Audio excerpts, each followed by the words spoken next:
И ете помине уште еден 1 мај. Кој одмори, кој прошета по ливади прошета, кој јаде скара јаде, на кој му раздале на рачката му раздале. Секој со среќа. Знаеш како чудна работа. Има некои луѓе што сакат да работат на денот на трудот, тој сака да работи, да се потрудиме, сваќаш. Нејот ти го тера, некој туку едноставно така сака да работи, да заработи малце поке, така, да си искористи момент. Арно, ако може да работи и да заработи, ама да нема многу работа, знаеш, да не биде многу со работење, со чекање, многу. Пошто празник име, сваќаш, тој сака да работи, ама ако може и празник да му биде исто време. Јас не знам што си ја мачите душата, мора. Ако не ти се работи, не работи, празник е, не мора. Речи не ти работи, поки готово. И мене ми беше празник, па работев и средата, и четврток, и петок. Кој те прашва? Кој те прашва, нале што работев и скара немаше да за мал. Ама ко сум одбрал да работам, шо ема се бунам бе, бате, ке си сработам и тоа е. Кој како си ја нареди? Тоа е домаки. Речено, сторено. И зато мислам дека е битно да се вратиме на домакинските муавети, оти има уште многу што да се збора на таа тема. Чунки многу луѓе мислат дека се домаки или домакинки, да не ги заборајме домакинки. А бога ми да не го заборајме чунки зборот, и одамна го немам од приказните, го немам слушнато Македон. Зато сега кроце е на шпица и да му влезиме на муавет. Ајде бате, пуште.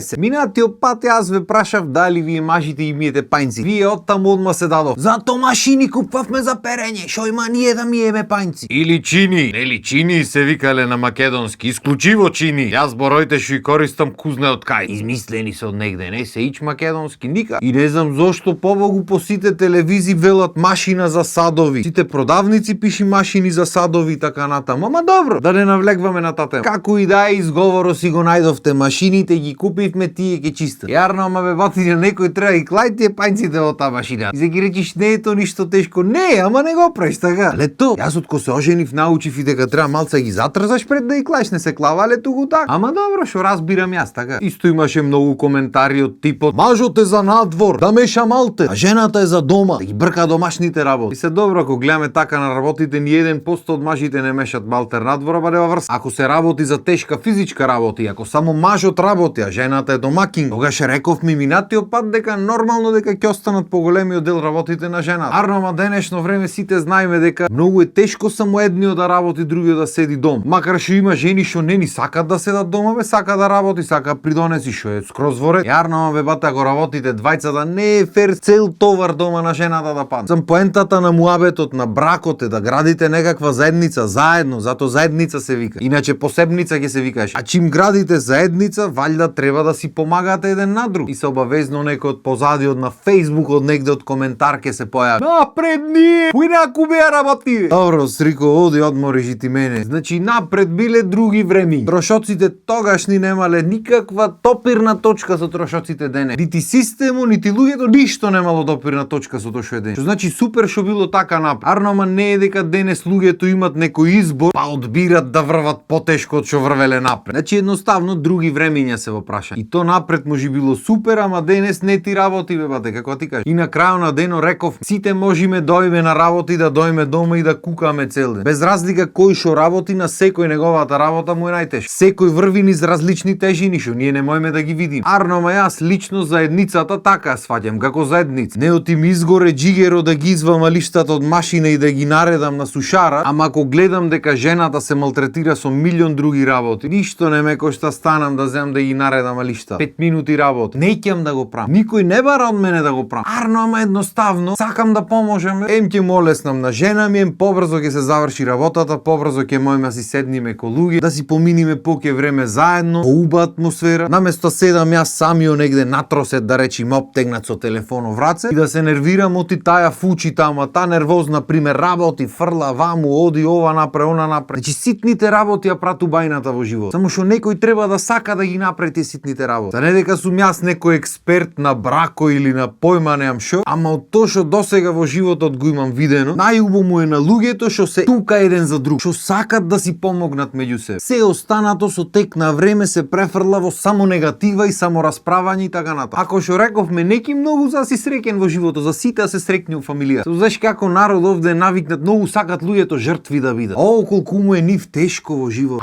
Која тежина тие носат, на никој не му е тешко од друг, само нив му е тешко. И шубо така, тешко ми е и не чини и готово. И сите другите нека му мисли. Има луѓе што сами гледат фамилија, работат по две работи и одат дома и чистат и перат и пеглат и све прават. Нив не му е тешко, тебе ти е тешко многу. Ти жена ти дома мора да работи, ти беше на работа, ти та беше на работа, ама та треба да напроти, тебе многу тешко ти. А колку ти е тешко, е нешто страшно. А бога ми, да не види дека само мажите ги ремет. Има и многу жени што сакат да бидат дел од домакинство, а нема дел од домакинки. Значи живееме во една ера кај што мажите не знаат дрва да исцепат и такви нека основни работи низ дома, а жените немат појма нити од готвење, нити од ништо. Уште појако нити сакат да научат. Како да не ќе му готва? Се правеше фрајер, она ме лажеше на време. По ресторани ме носеше, па сега нека ме носи по ресторан. Жените за опасти море. Понекогаш не се свесни колкав притисок клават на мажи. Се заради тие пусти желби и идеи некои за розев свет. И се не викам сите. Ама голем број од жените си имат некои критериуми замислени што немат благе везе со то тие што го носат на масата или во приказната. Пример, таа сака некој маж да биде висок, најубав, најзгоден, пари да прави многу. Не е битно што работи, битно многу пари да прави. Оти парите се среќата во овај свет денешен. Немам да разберам, ама тоа е. Коли, станој, куќи да има што поќе поубаво. Та нема да живее во сите истовремено, ама нека ги има. Или макар нека ги нема, ама народот да мисли дека ги има. Одито е многу битно народот што ќе речи. Не е битно ти дали го живее животот, народот што ќе речи. Значи да може да му возможи одмори летни, зимни кај сака, патување, море шминки, моралишта, јадење сегде кај жабе. Што ќе посака тоа да направи? Најбитно од се да е традиционален маж, тој да сака да работи за таја да ужива како принцеза. Исто така многу битно, таја треба да му е најбитно после работа. Ако тој мора да работи за да му ги исполни сите желби на принцезата, не е битно. Значи работата не е битна, принцезата е битна. Ама ако изгубиш работата, тоаш битна е некако. Значи да има пари, да има статус некој висок, пошто та нели принцеза, и буквално сите можни квадратчиња да бидат штиклирани, за да нели влези во нејзините критериуми. Се што треба та да прави, да се нашминка, се дотера и да чека да биде однесена негде и така натаму. А во меѓувреме, та не води сметка ни за здравје, ни за храна, нити знае да готви, нити сака да го пречека дома кога ќе дојде, нити да го ислуша за тоа како му бил дено, нити да му излези во пресред да му поможи нешто со работа, нити да го разбери кога има многу работа. Ништо. Значи тој сите критериуми штиклирани кај не е битно. Чекајте малце бе другари. Јас разбирам дека живееме во еден свет кај што сите смеат што сакат да прат освен мажи. На сите му е дозволено, сите имат права, само мажот треба седи да ќути. Оти кој го праша така? Ама ако бидиме реални маж што работи само тој, особено што работи физички работи, еден тон други ствари што сиди отепан дом, сака да има личност покрај него што ќе седни, ќе изразговара, ќе си олесни душата, што ќе опречека насмеана, што нема да му дозволи да се секира за било што низ куќа, што ќе му има спремено било што. Мажите многу додуше има што пребира, ама во глобала мажо не пребира. Што сакаш клај му намаза само да не мора се малтретира кога ќе дојде од работа. Значи не знам дали се разбираме во муабето, ама заедницата треба да е заедница. Без разлика која е ситуацијата, дали работи само жената, само мажот, двата работат, не работат двата. Двата заедно треба да придонесват за нештото да функционира. Се скала или мерило за то кој колку придонесва или јас поќе ти помалце нема, не постои и не треба да постои. Пошто не сте таму на надпревар за мерите кој колку направи, јас пружив десеталишта, ти 200. Поентата е да не се гледат тие работи. Поентата е да си излезиш во пресрет еден на друг. Пошто чим сте влегле двајцата во приказната, валјда сакате двајцата убо да ви е на двајцата. Не може јас да сакам само мене да ми е убо. Што сум барал да влегвам во приказната, така? Ако сакаш само тебе да ти убо, не влегве, не земе луѓе на душ. Домакинство може да направат домакин и домакинка. Двајца требат за танго. Се игра и сами, јас не викам не, ама до кога? Убај мисливи кладов за викендо ми се чини. А бога ми се чини и дека доста е. Да не преусисам многу работа, да ќе речите ама новај почна претерва. Многу долги почна епизодите се прават. Така што доста од мене за денес. Се надевам дека ќе имате убав викенд, исто како овие што се сите на продолжено дени. Па дури и поубав од нив да ти кажем, ако ништо друго нема да ги испотрошите парите, пошто немат пари луѓето, ме сваќаш границите полни, ама не. Поздрав од мене и имајте убав викенд.